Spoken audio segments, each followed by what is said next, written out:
Hey everyone, you're listening to the Simple Electronics podcast. I'm your host, Dan, from the Simple Electronics YouTube channel.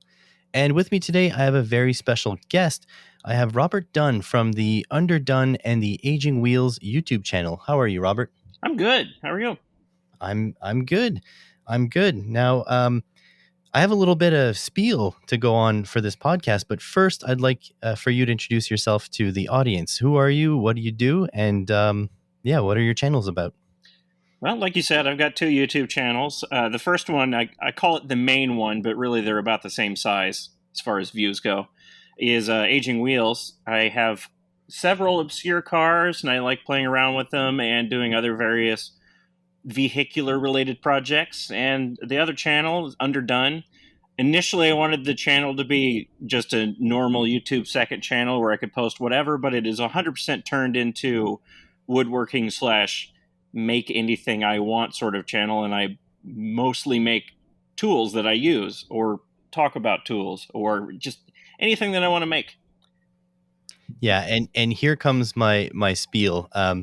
So I was actually sent your channel in a link from one of my Patreon patrons, and it was for the I believe the first one was for the laser cutter.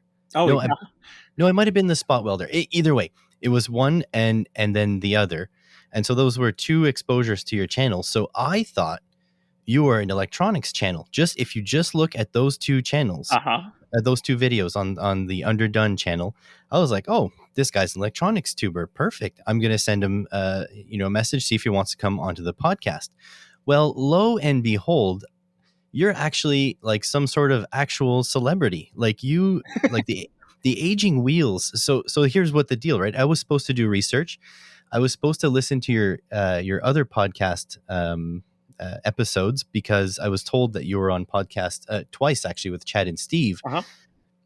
But then I started digging into your Aging Wheels channel, and I couldn't get anything done. I was just watching video after video after video. So to the people listening, if you're wondering if you should check out these channels, you definitely should, and the links will be in the description. So I want to thank you for making really entertaining videos. They are awesome.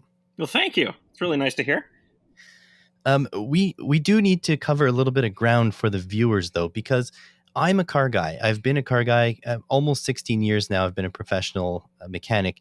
But a lot of these cars on your Aging Wheels channel, I didn't even know existed. Mm-hmm. Can you talk about a few of, well, I was going to say a few of the most obscure ones, but I mean, they're all kind of obscure, aside from, I guess, the Reliant Robin and the Yugo, I guess. Yeah, my personal collection, I just gravitate towards these unusual cars. Sitting right in front of me, I'm sitting in the shop right now, is the Yugo, and that's probably the most common. Yeah, that's definitely the most common car that I have in my shop right now. I'm looking over in the corner. I've got a Wego, I've got a Reliant Robin, I've got a Trabant, which actually isn't that uncommon. It's just out of context. They made like 3 million of the things, and I've got two Coda electric cars that are just parts cars. And I featured some really interesting cars that weren't mine, but made a video about them anyway. One of the most recent was the Electrek Uncar, just such a fascinating car. And I've been to the Lane Motor Museum in Nashville, Tennessee, and made a couple videos on some of their extremely interesting cars. I just find the more obscure you get, the more interesting these cars get because of their stories and just the interesting decisions that went into making them. That last electric car you mentioned, is that the is that the yellow, like the slice of cheese car? No, that's the city car. The Electrek Okay. was made in Colorado, and it kind of looks like a Ford Pinto that's been melted. Like, I think that's the best way to describe it. I think most of those Pintos melted by now. Yeah. Some of them on the road. Yeah.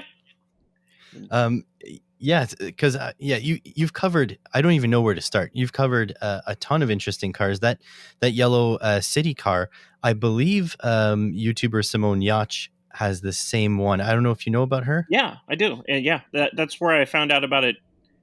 I think that's the first time I've seen one was her personal city car. Yeah, and I guess, I mean, so first of all, one of those like tiny electric cars, like that city car, is that thing actually viable as a daily driver? 100% no.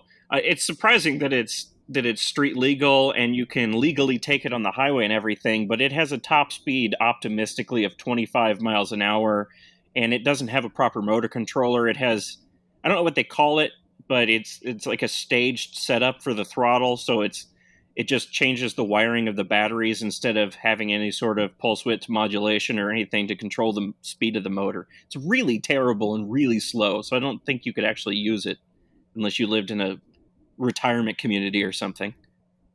Which is really sad, because if you look at what we have today, you can go on AliExpress, and for something like 300-400 bucks, you can get a 3,000 watt. So that's what, about 4 or 5 horsepower Yeah.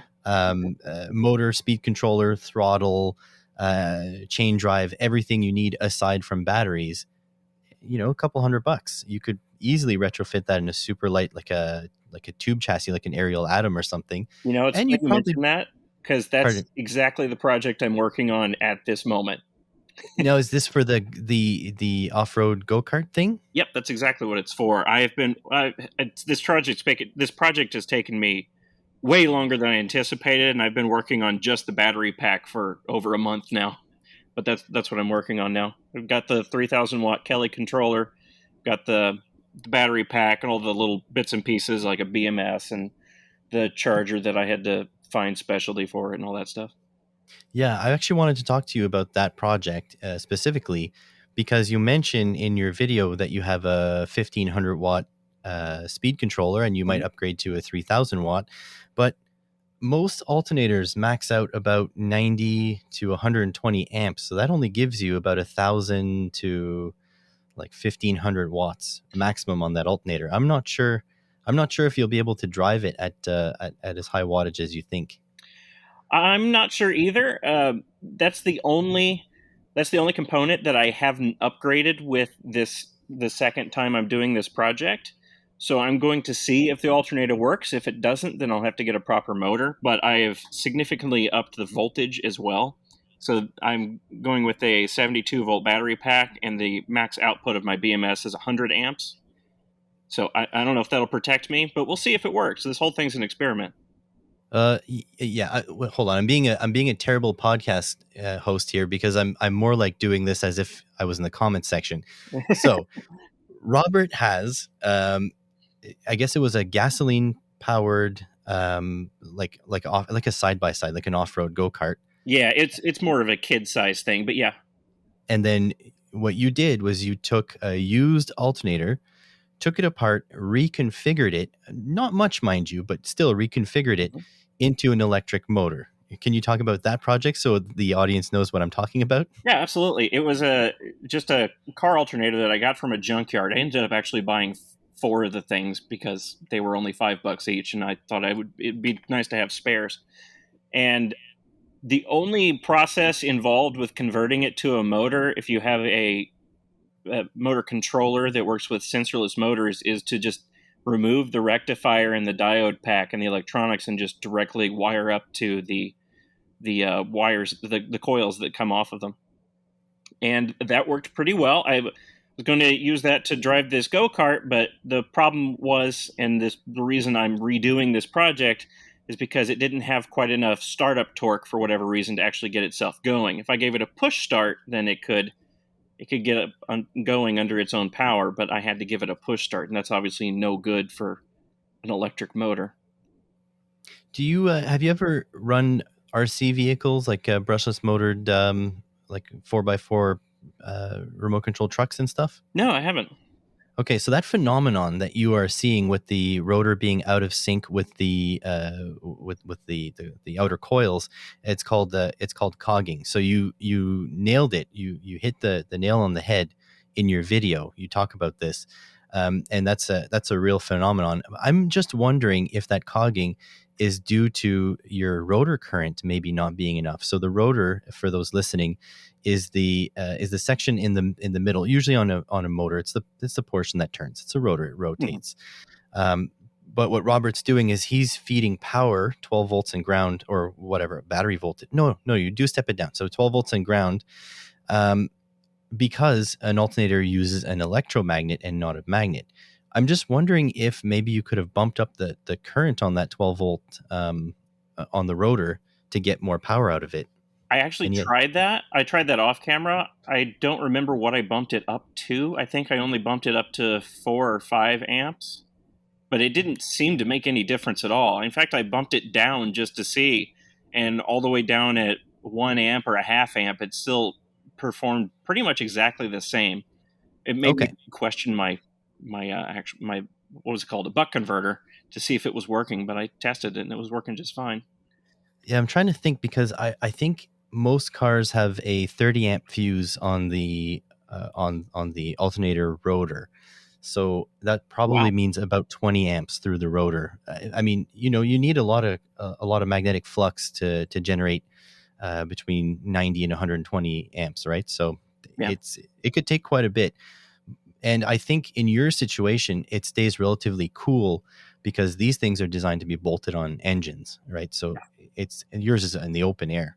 But your project. I actually teach the automotive trade to college students, or apprentices, and I always tell them that micro hybrids are every single vehicle will be a micro hybrid pretty soon. So they'll use an alternator as a generator and as a boost motor. This is just the way it's going to go. It's either going to go that way or full hybrid, but either way, it's a stepping stone. I was trying to explain to them that the difference between an alternator and a three-phase motor is virtually nil, Yeah. right? It's just Just in the the control. rotor. But I never even thought that, of course, you could convert it. And so I think I have two scrap alternators here because the rectifier bridges, one of the diodes broke, or even the yeah, usually I think it's usually a damage in the bridge, so I can easily convert them to electric motors. So you've got my brain just going. So if you see that on Mhm. my channel, that's all because of you.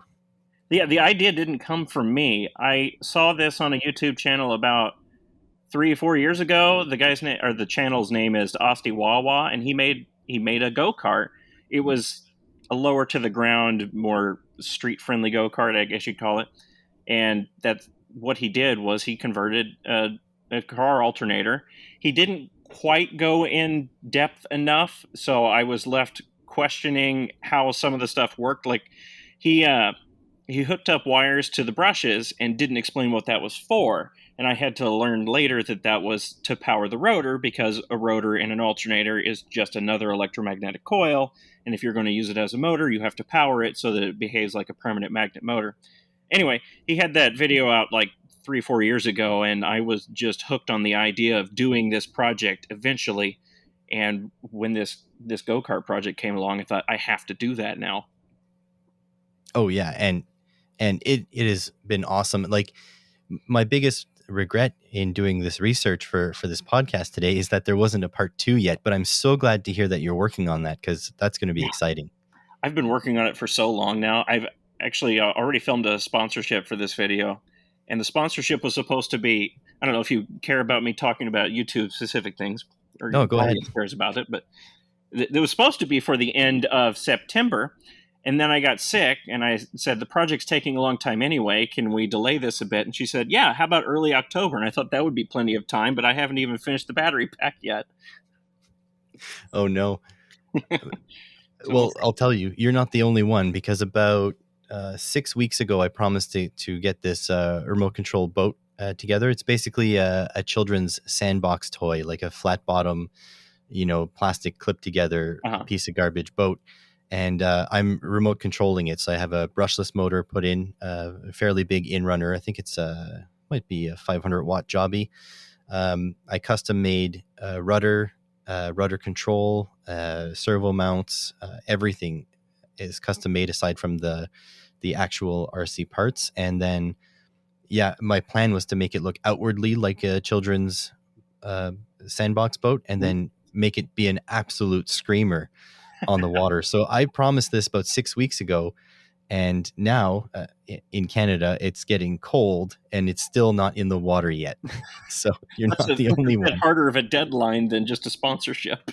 That's right. That's right. So today it's 22°C, about 74-ish Fahrenheit, maybe 76 Fahrenheit. But in a couple days, it's going to be a high of like, I don't know, 5 or 6 degrees, which is Cold. yeah, 40 something in Fahrenheit. So time is a ticking. So I feel you with the maker delays. Oh man, it's a bit harder to negotiate with the weather than it is with a person.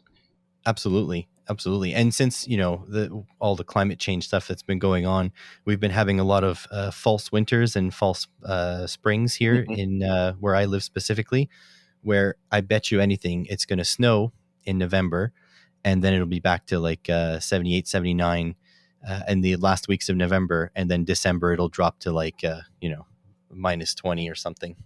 Yeah, that seems to be the new normal. I remember at Thanksgiving a couple years ago, my dad has a powered parachute, and on Thanksgiving Day, all the family was out, and it was like 75. So we took everybody flying. Yeah, and you guys have Thanksgiving way late in the year. We just had it like yesterday. Oh, I didn't even think about that. Yeah.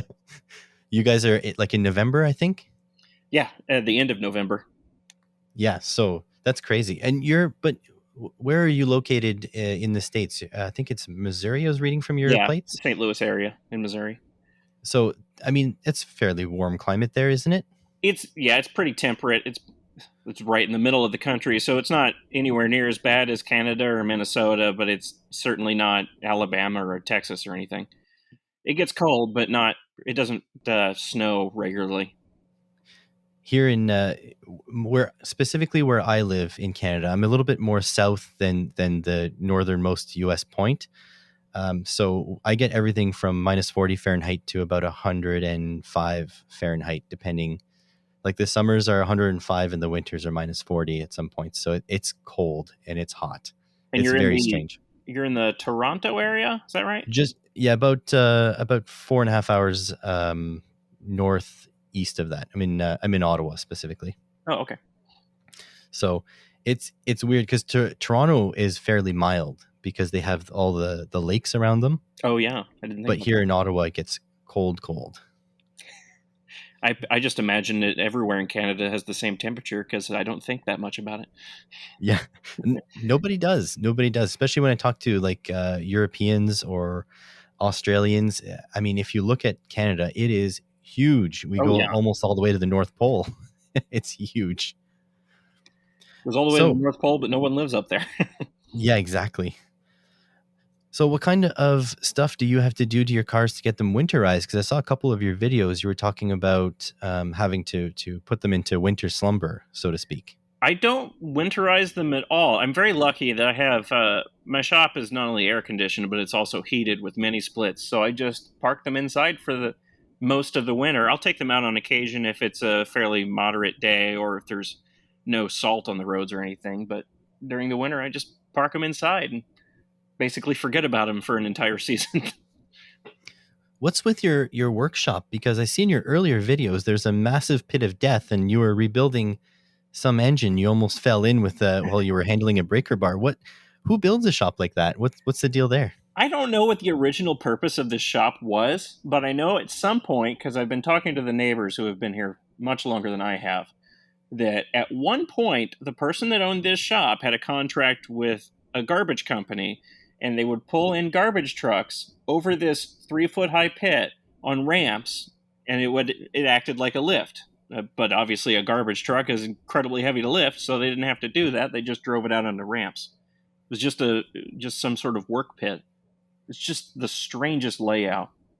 It looked very strange. How long have you been in your shop now? I've been here for what year is it?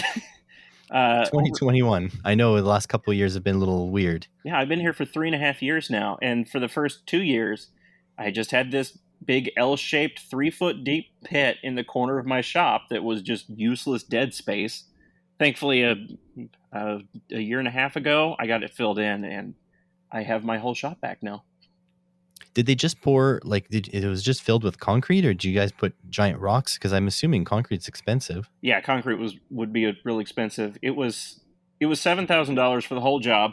They poured in coarse gravel for I think 2.5 feet of it. Then they put in 6 inches of finer gravel, and then the top 4 to 6 inches was concrete, and then they troweled over it all day, so it's a nice smooth finish. And they did a pretty good job. You can definitely tell where there used to be a pit because concrete's not the same color, but more useful now. Yeah, you could have took that opportunity to put the surface finish on your whole garage, like us at our workshop. We have this because I work at a Honda dealership, and red is Canadian Honda's color. Hmm. Seems to be blue in the US, but we have a red top finish on our concrete everywhere. That'd be nice.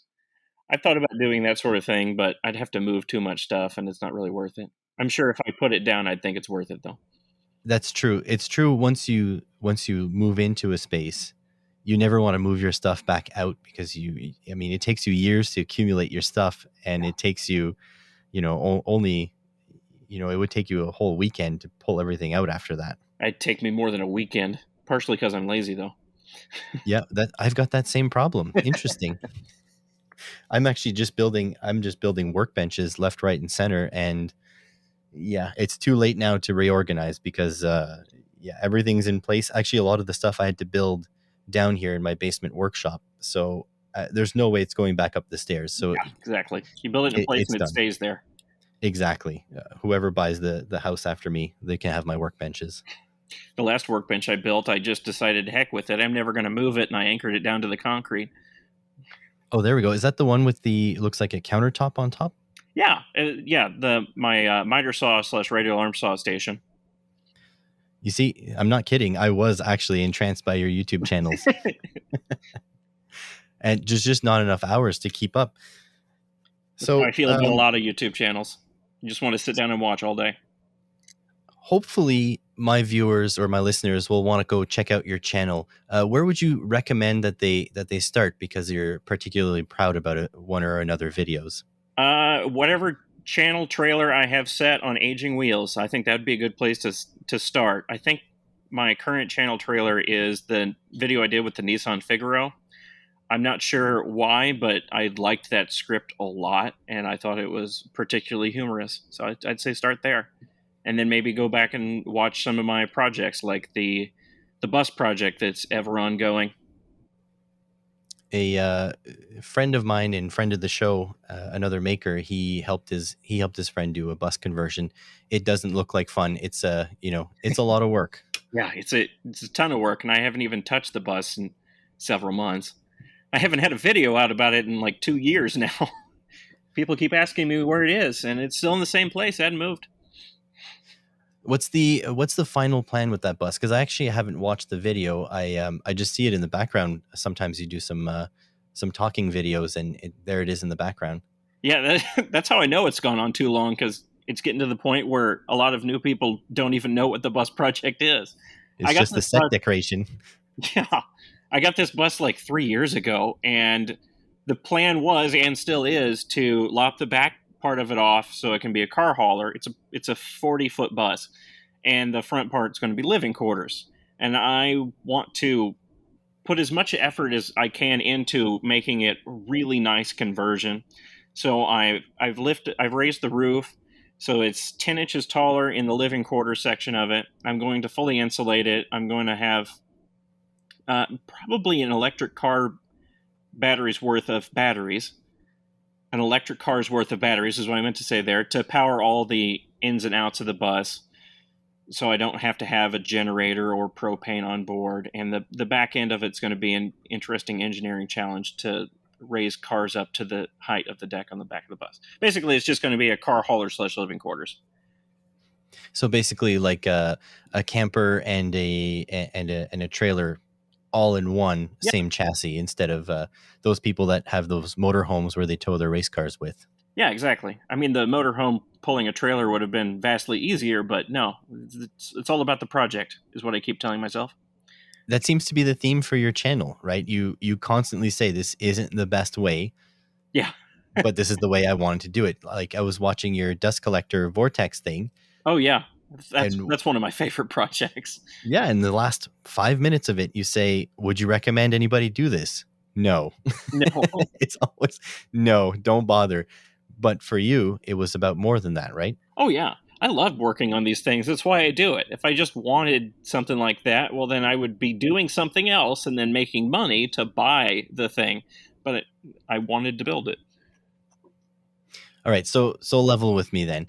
If you have to sell one of your vehicles for whatever reason, which one would you be the most sad to see sold? Oh, the most sad? Oh, Yeah, the most sad.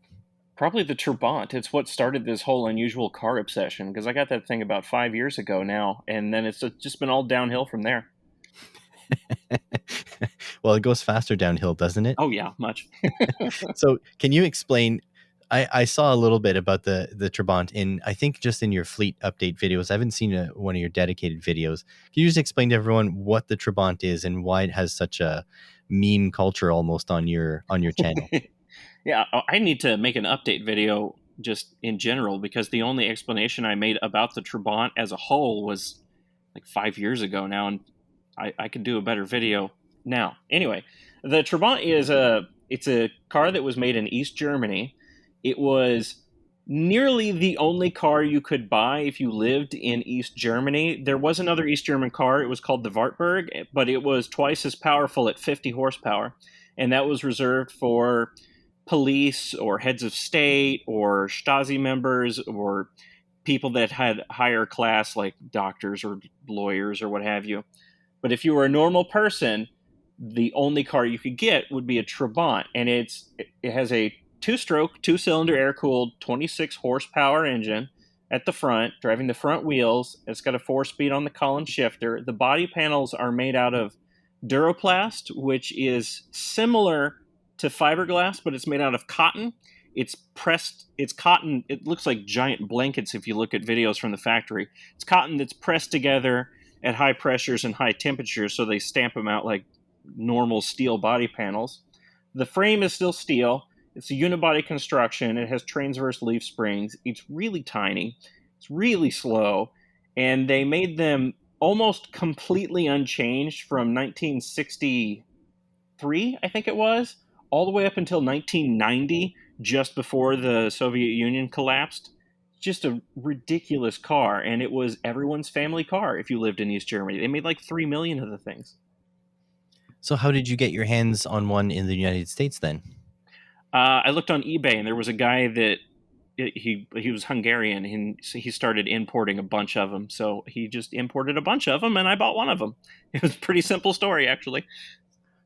Are they being imported on the classic car restrictions, like the over 25-year-old Yeah. car laws? Okay. Yeah, when I bought this one, there was still the possibility of getting an illegally imported Trabant, but now the newest Trabant is made in 1991. So I said they stopped production in 1990.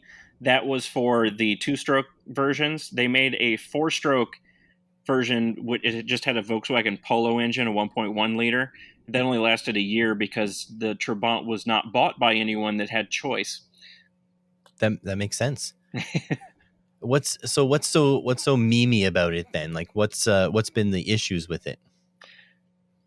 Constant issues. I rebuilt the entire engine and the gearbox from scratch. I basically tore it apart just to see what was inside of it and how it worked, because it's not a very normal engine, but it turned out the whole engine was fried. It's got rotary valves in it, and they were not even touching the seals.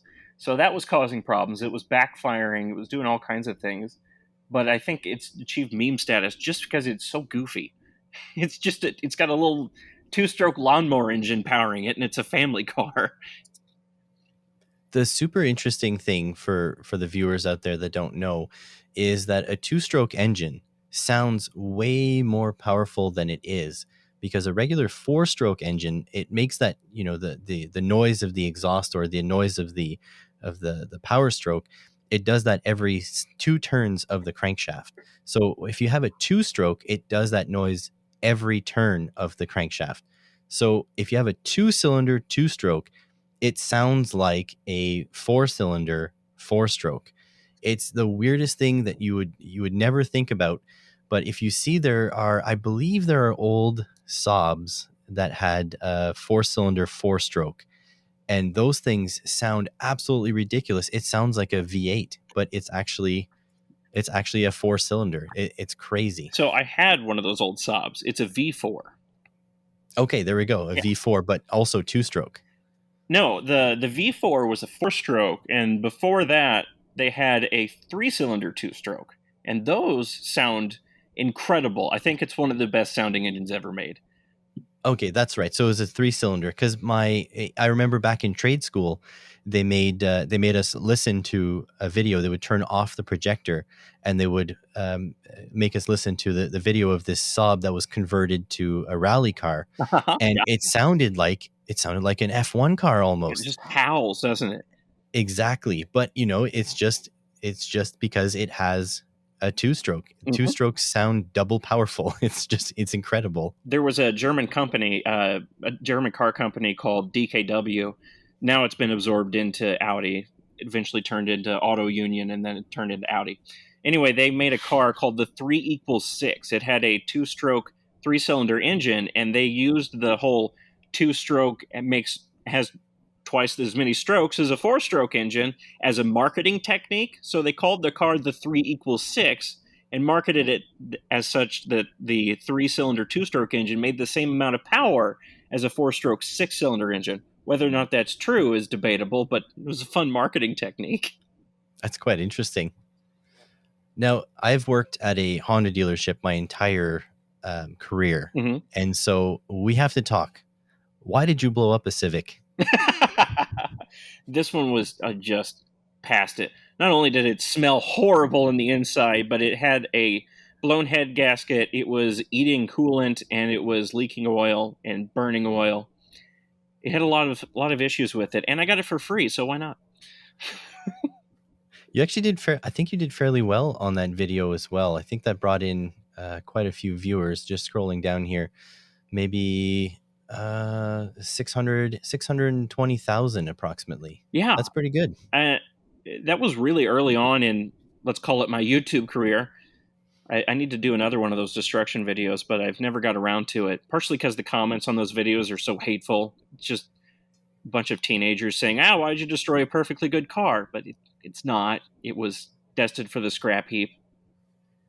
I mean, there must be some more interesting aging vehicles at this point, because that was 4 years ago. I can see on the YouTube history there. Yeah. So there's got to be something else you can blow up.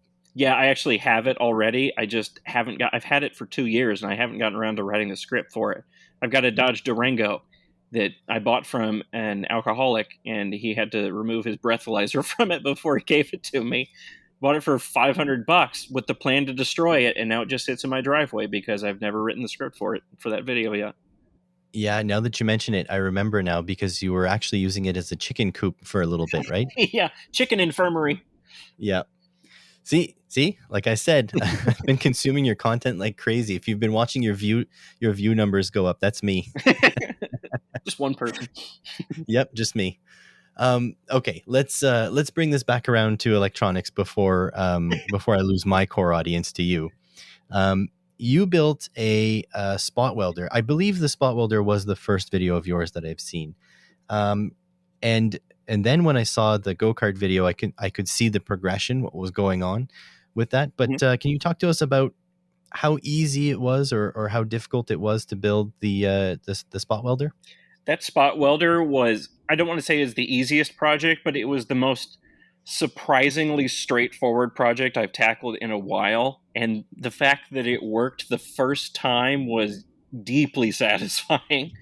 It was I read an Instructable article from like 2011 that was how to make a spot welder for batteries out of an old microwave transformer. I skimmed it, got the gist of the idea, and then just tackled it on my own, and it worked. Basically just a microwave transformer that you change the coiling on so that it drops the voltage instead of increases it, so it increases the current, and it makes some electrodes to put the zippy zappies down into a battery, put it in an enclosure, and then have an Arduino do the pulse for the timing, and that's it. I was surprised how easy it was. Are you literally just writing the pulse by doing a digital write, and then a delay of the milliseconds you want, and then a digital write low again? Is that literally all you're doing? Yeah, that was it. Yeah. So simple, right? And Yeah. and like you didn't even like. Of course, like I understand now why you're surprised it worked, because sometimes I guess it could just be that simple. Yeah, yeah, having something that works first time. I think I'm being punished now because nothing's working the first time on the go kart project that I built the spot welder for. But the spot welder worked great first time. That I know we should be moving on, but that go kart project, man, I am envious. My dream since I was a little boy was to build my own, basically hot rod, just basically a tubular, like a tub chassis, basically made out of Hmm. pipes. And lately, I've been just fascinated by the electric components you can buy Hmm. secondhand. Even like there's some Tesla motors now that are starting to come up for Oh, sale good lord, for that would be terrifying. yeah, but it's all, it's all reasonably priced, and because it's electric, you don't have to worry about linkages, Yeah. or you put the motor exactly where you need to go. I mean, there's even on AliExpress there are hub motors for scooters, and not like put kick scooters. I mean like motorcycle type Hmm. scooters. So you could feasibly just use, four scooter wheels with four hub motors, four speed controllers, a massive bank of batteries, and I mean, you'd be flying. That It's would be incredible, and it would be all-wheel drive. You could, if you wanted to play around with programming, you'd have torque vectoring and all kinds of crazy stuff going on there too. 100%. And they have, I mean, a modern vehicle uses MEMS gyros, the exact same chips that you can buy from Adafruit on a breakout board for like $10, or from AliExpress for $1. Wow. You add and you add a steering angle sensor to that, just so that the microcontroller knows where the driver wants the car to go. And then the rest is microcontroller math, basically, to determine which wheel should get power at that point. Yeah, that would be incredible. You should tackle that. I would if my hours never got reduced from the college, which is kind of like a theme now on the channel. Um, I would totally try. I would, yeah, I would do it, but I can't. I gotta be a bit more conservative with money at this point, up until COVID goes away and the college decides they want me to actually do some work for them instead of just do one program a year. Yeah, there's also the amount of time that would take too. Yeah, but it's not really time when you're having fun. That's the other That's true. thing. Yeah. I like messing around at my workbench here, but I think it doesn't drive me in the same way that a project like that would drive me. Like, I mean, I have fun programming Arduino stuff and blinking LEDs and whatever, but that is not the same as cruising down the highway in a hyper silent all-wheel drive torque vectoring car I built myself. You know what I mean? Yeah, you got to have a very clear end goal, or at least I do, to motivate myself. Yeah. Next year, if I can get the funds together, I'm going to go a little bit lighter duty than that. I think next year it's going to be an electric boat. I think that's where I'm going to Oh, start, that because sounds like a lot of fun. then I don't have to license it. Oh, That's a big deal. seriously? Yeah, no, you don't need in fact, anything under 10 horsepower here, you don't even need insurance for. Oh, wow. Yeah, that would be a really nice project. Yeah, so cars would be different because a custom car needs a structural safety and then a regular safety check. The regular safety check doesn't matter because I'm licensed to do it, but the structural safety check, it has to go through a body shop and stuff like that. So it's I mean, it's just a pain, and Yeah. they're gonna have to check the seatbelt mountings and all that. It takes the fun out of it. But building a solar powered electric boat, a lot more fun, because there are no checks and balances under 10 horsepower. So as long as my electric motor is under what is that, 7,000 watts, which I mean it probably will be, Probably would be, yeah. You could just use a then trolling motor for that, or would you use something else and adapt it to a boat? I think I would go in stages. I think I would start with a trolling motor, mostly because I have one and I have 12 volt lead acid batteries here already. Hmm. And I would see how far I can get. Like if I could have some sort of over unity power generation from solar panels, Hmm. and then if so, then it's time to go up to custom motor, probably maybe an alternator motor, something like that. Yeah, that would be Uh, good.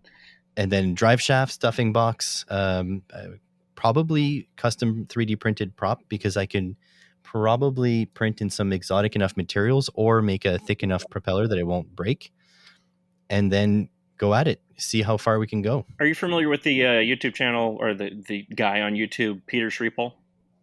Absolutely. Okay. He beat me to the electric boat by over a year now. Yeah, I was just going to mention his electric boat because he even tried 3D printed propellers just to experiment with them.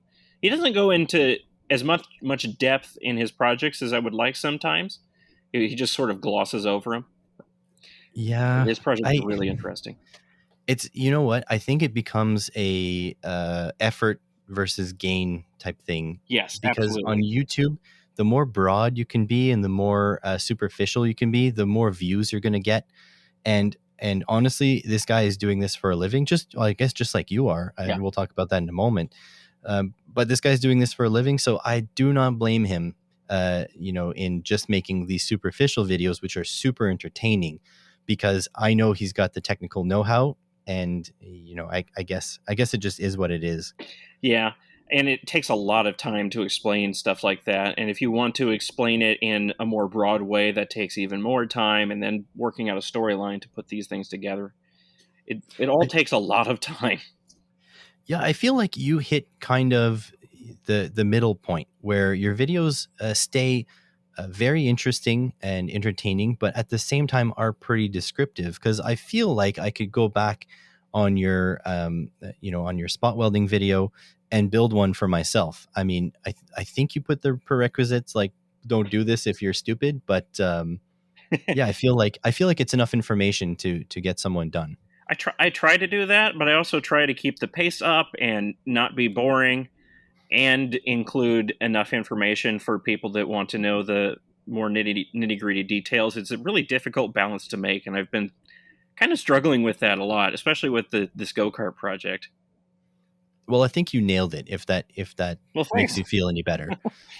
And I especially like, and I know you talked about this on the podcast with Chad and Steve, but I especially like that you put in your failures, because it's important for people to know that us YouTubers are no different than regular people. In fact, I would say I'm less qualified than regular Oh people, yeah, and so and I could say I specifically also make a lot of mistakes. So I think it's important that you leave those in, not so people don't get the wrong impression. yeah.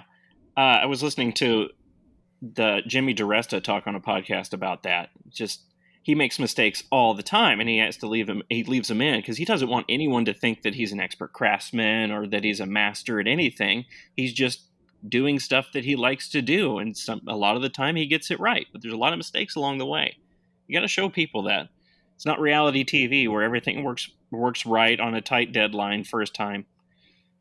Yeah, I've actually been watching reality TV recently to I'm so distract me sorry. from the fact that I'm not doing anything important in my basement here. But I'm seeing the tropes, and how, especially when you watch like a series of episodes one after the other, you you get so sick of the formulaic ways of everything working out, and then manufactured drama, Yeah, when you're like, if you're really in there filming, and I guess I could name, I've been watching Hardcore Pawn because I'm way behind on that. But if you're in there, there are enough interesting things. Why do you feel the need to fake it? There is drama just by the fact that things didn't work out. Why don't you film that instead of making stuff up? And I think as YouTubers, this is what we can offer that mainstream media can't, is that we can offer kind of like a gritty rawness that, we're not making stuff up, unless we make stuff up and it's hilarious and we show that it's made up. You know what I mean? It's yeah, kind yeah. of like, Yeah, I think as a YouTuber, I have the advantage of working by myself. I don't have to relay my ideas to 15 different people and then relay that to the editors that are going to put the storyline together and then put together a storyline on site and work with the cameraman and everything. I just do what's in my head, know what I'm doing, and then edit it together later. And I there's much less red tape. you've actually once said that editing is your favorite part of the process. Is that still true? Oh yeah, 100%. I while I'm filming or while I'm doing any sort of project, I'm actively thinking about how the edit is going to go together later, and then the edit is basically just throwing everything together that I've already thought out in my head. It's interesting. I actually dread the editing part. Like I think I'll do a little bit what you do, like mentally build the story and then do it. And then once all the files are on my computer, it's like, I don't wanna. You never get that? No, I have started to get that, especially on larger projects, or especially with my editing style, how I do the quick jump cut sequences of cutting out multiple boards or whatever. That I procrastinate that quite a bit. But how I've started getting over that is editing in progress. So while I'm working on a project, I'll do the project a couple of days, and then I'll have enough footage to put together, and I'll put that together, and then I'll keep working on the project. I'll do it in little stages instead of tackling the entire thing, editing it all at once. So that's helped me with that quite a bit. But I know I still definitely enjoy the editing the most. I think we have very different scopes of YouTube channels because most of my projects are done in a day. So I mean, I wouldn't be able to stop and edit in the meantime. But your projects are quite, I mean, they're impressive. Yeah, I They're wish I could very get something impressive. done in a day. I like to overcomplicate things a bit. You'll definitely see that with this upcoming go-kart project. Part of the I reason it's I taken so long is because I've just overcomplicated the crap out of it. I can't wait. I honestly can't wait. That's the biggest thing. And I mean, I'm going to be digging into your electric car videos as well because for the listeners that haven't seen your channel, you've got the Coda, which I think you said you daily drive. I don't know if you still daily drive it. I daily drove it up until the point where the CV shaft snapped, and I'm just not doing that now. I shouldn't say it snapped. It's making a clicking sound. It's not quite that dramatic. Oh, it's fine. You don't have a CV rebuilding company you can send it to? No, no. I actually have Damn. like 4 or 5 spare CV shafts. They're the shaft in the middle is the wrong length, but I can take the actual joints off of them and rebuild the ones I've got. So I'm good there. But it's got all Oh, kinds there of we other go. things wrong with it too. We have CV companies here. I don't know if this is just insider knowledge because I've been working in the trade for so long, but you could basically go to them and with a broken CV shaft, and they could go even so far as cutting the splined ends off, and then welding or manufacturing a new whole CV shaft aside from the splined ends, all to spec, and it's actually not very expensive. So, That would not be sure if you have incredible. anything that. Pardon me. That would be incredible. Yeah, maybe just look around because there are quite a few, at least here. I mean, Ottawa is kind of like rinky dink because it's Canadian. So most things are like not as popular as in the States. But like, I'm sure you could find some sort of CV rebuilder like that. Yeah, I don't know why I've never thought of that. My wife's Volvo has a CV shaft that's out of balance. Maybe even both of them. The dealership that we got it from, they replaced the CV shaft as a nice gesture, but they replaced it with a cheap one, and it's had a vibration ever since then. Oh, that's unfortunate. Yeah, so I need to look into that. Yeah, maybe actually, maybe check that out on the Volvo because if I'm not mistaken, they don't use an axle nut; they use an axle bolt, and it's a torque to yield bolt. So if they didn't replace that, it could be shaking because the bolt is stretching. I wouldn't have thought about that. Yeah, it does use a torque to yield bolt, or I don't know if it's torque to yield, but it's definitely an axle bolt.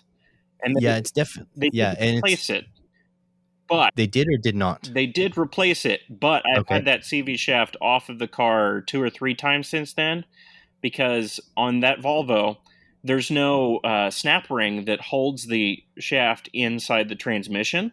The only thing holding it inside the transmission on the right side of the car is the bearing, because the transmission is off center, so the right side CV shaft. I'm making gestures that you can't see. That's fine. The right side CV shaft goes out to a bearing mount on the end, and that bearing mount is the only thing that holds the CV shaft in. So when we brought that car home, the bearing slipped on the shaft and it popped out of the transmission and dumped all the gearbox oil out onto the ground. So I had to take it out of the car then to put it back in, and then it popped out again. So the second time I took it out of the car, I tack welded the bearing in place so this wouldn't happen again. So that torque to yield bolt, if it is a torque to yield bolt, probably needs replacing. Yeah, it definitely. Well, I just bought a Volvo V70 last year, Oh, An older one. I paid $400 for it, but those bolts are replaced every time, so Oh, okay. maybe good to replace those. I've already ordered a new CV shaft for it. It's a genuine Volvo part, so it cost me like $300. So it has a new bolt with it. Good, excellent. If you need the torque spec, let me know. I have a Pro Demand account. Oh, that would be awesome.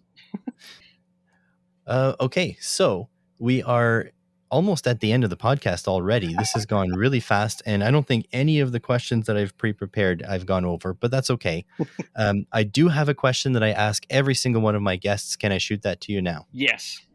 Okay, so the question goes, you get a government grant, so think unlimited funds, to start the business of your dreams. It does not have to make a profit, but it does have to provide a service or a product. What kind of business would you start? So I listened to your podcast with Big Clive, so I knew this question was coming and thought about it quite a bit. And I think it would be some form of experimental electric car company. Mostly what I think of when I hear that question is, what can I do that would bring me the absolute most joy? The job that I have now, being a YouTuber and working on projects, basically anything that I want to, is right up there at the top. But if I had a lot more money to swing around, I would probably start an electric car company with that. And they would just be the most off the wall electric cars, be very useful. I would probably try to extract as much range and performance out of them as possible, but they would be unusual.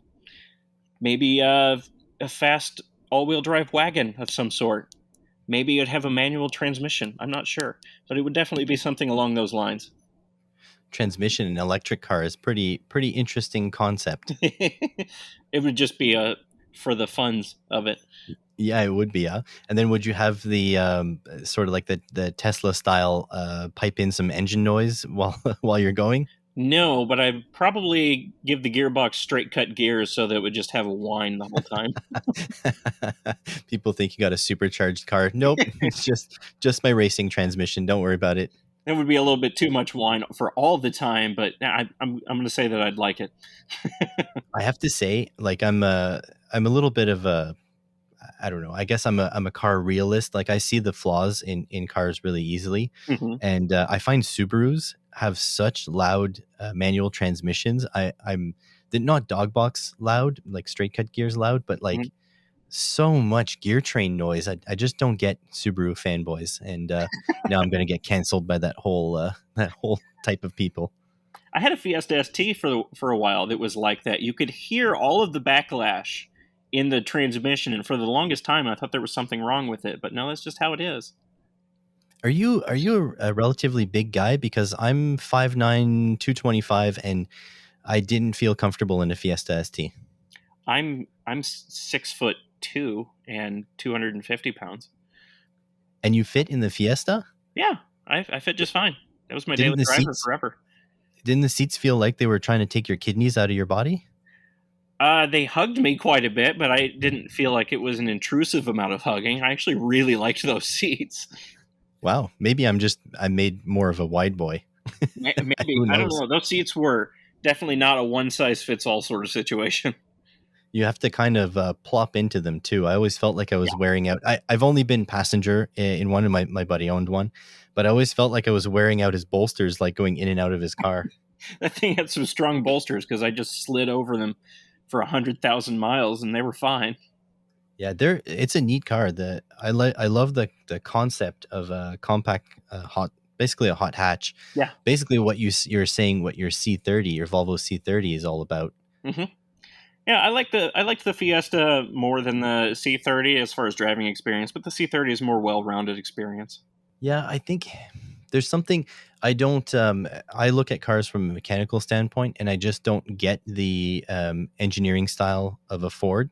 Like I find they use all sorts of like different sized fasteners to do the same job. Like if you take an intake manifold off, you've got 8 mils, you've got 10 mils, you've got 11 mils, you got 15 mils. I'm like, what are you doing here? So I'm not much of a Ford fanboy, but definitely they've made some cool cars over the years. I'm always fascinated with these car companies that have probably hundreds of engineers, at least dozens of engineers that all work. They're all their own people, but somehow they come together to form this collective that has a style of its own.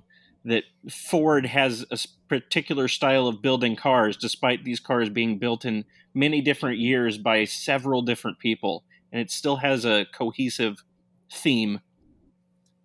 Yeah, it's almost as though they have like sort of like a library of parts that Yeah, they go pick out of. Like it's like having like a a CAD package, but you have all these pre-shaped parts, and the only job you have to do is to put them together a certain way. Type. It's yeah. almost like that. It feels. It's there's got to be some reason that it's all cohesive like that. Even back in the '60s or whatever, they were fairly cohesive. Yeah, but mind you, the big three had a reasonable cohesion between the three of them. Yeah, that's true. Like it was weird how like American cars were all sort of built the same way and completely different to Japanese cars and completely different to European cars. Like it's almost like it was like a cultural philosophy that the engineers were following. Yeah, and I wonder if that's not just them all looking at each other's products and mildly copying it too. Oh, it could absolutely be. And if you think about back then, American cars were manufactured in the US and Japanese cars were manufactured in Japan. Yeah, So it could also be that the assembly line robots worked the exact same way, or the assembly line fixtures were fixtured the same way. And so that influenced how the cars went together, also. I mean, it could be all sorts of things. yeah. It's just an interesting thought concept, thought experiment. Is what I'm trying to say. Yeah. And before we go, I just wanted to touch on one thing because I sort of want to send people your way on this. You were talking about on Aging Wheels that you had quit your job to do YouTube Mhm. full time. How's that working out for you so far? It just keeps getting better. When I initially quit my job, I was 100% living off of savings. I remember for the first several months, my YouTube ad revenue check was like $500, sometimes as low as $300 for an entire month. So I was living off of savings, but now it's doing well. I've actually put into savings for the first time in who knows how long. That's awesome to hear. And I was going that way because I don't think you made an update video on your financial situation. So I was a little concerned after I saw that video. Oh yeah, But I guess yeah, I haven't. It feels weird to talk about that sort of thing. I well, could frame it as a thank you all so much. I'm living my dream, which is 100% true, and I would not be able to do it without my Patreon supporters or the people that watch my videos or these sponsorships. All these things add together.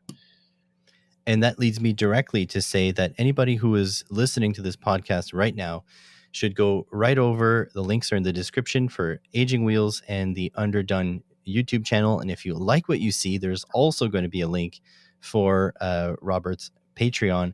As a creator, Patreon is super important because, yes, your $1 or $2 or $3 or $5 does add to the pot. It does make things Oh easier. yeah, 100%. But I think I don't know if Robert will agree, but I think on top of that, it's the encouragement that someone actually wants to go over and support what you do.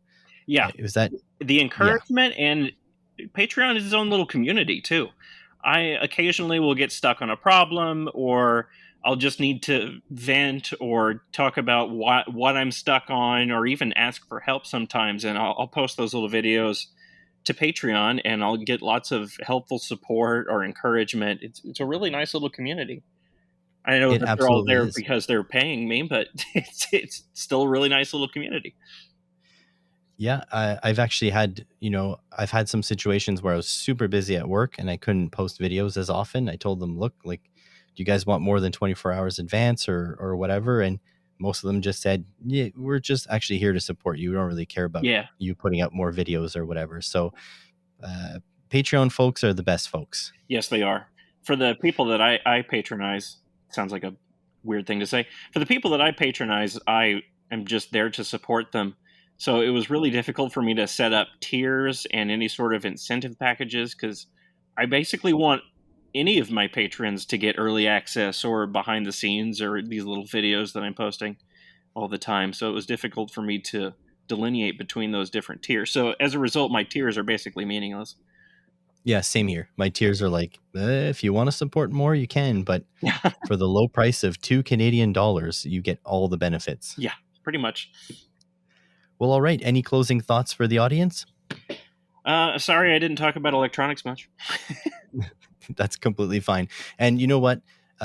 My audience are super kind, especially the podcast listening people. So hopefully we can give you a little bit of a boost in subscribers. I know I'm just a little shot glass here trying to fill a swimming pool of your channel, but Hey, anything uh, helps. it does. It really does. And I do think that they will benefit from watching your channel, because even if they didn't want to learn anything, it's super entertaining anyways. So there we go. My goal is to make a video that's good enough so that you watch almost any of them and you'll want to watch more after that. So that's if they can watch one video and want to watch another one, then it's job well done for me.